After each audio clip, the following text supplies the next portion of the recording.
Financier Michele Sindona was questioned today by the FBI about his mysterious disappearance and reappearance yesterday in New York. Only a few years ago, Sindona was an immensely wealthy and powerful man with contacts among the most powerful people in the world. But then his empire started to fall apart. He was indicted for a multi-million-dollar bank fraud. James Walker has more. Michele Sindona is in an 11th floor suite here at Doctors Hospital in Manhattan. For the past 2 months, Sindona has been missing. His family says he's been kidnapped, but authorities aren't so sure. Sindona was born in Sicily, where authorities say he reportedly developed strong ties to the mafia. Perhaps Sindona's biggest play occurred here, in this building that used to be owned by the Franklin National Bank. In 1974, Franklin National went bankrupt. It was the biggest bank failure in the nation's history. Sindona was charged with embezzling $45 million from the bank's stockholders.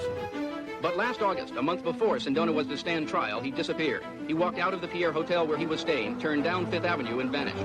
Yesterday, after he turned up at the hospital, his wife and son again insisted he had been kidnapped, or he would not have returned. Why did he come back then? Tell me.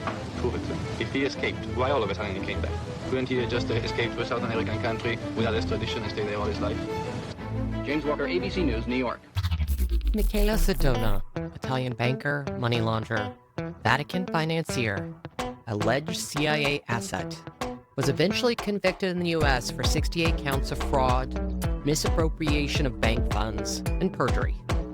To understand how he made the evening news after claiming he had been kidnapped, blindfolded, and shot in the leg, and then mysteriously released in Hell's Kitchen, you need to go back to when he was a charming foreign investor who slipped quietly into the heart of American banking through a troubled New York institution called Franklin National Bank.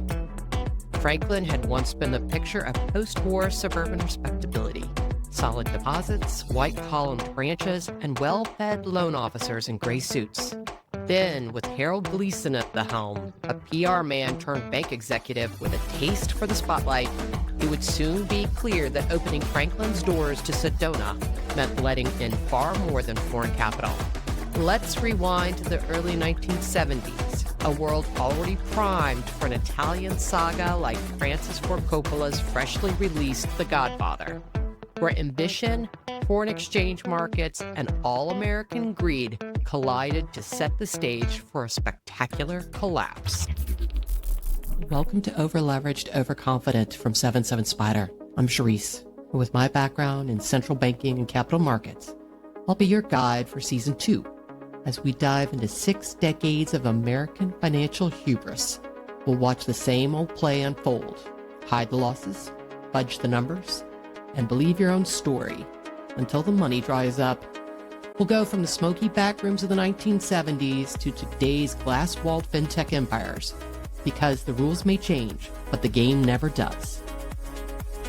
This is Episode 1, Lira, Lies, and Franklin National.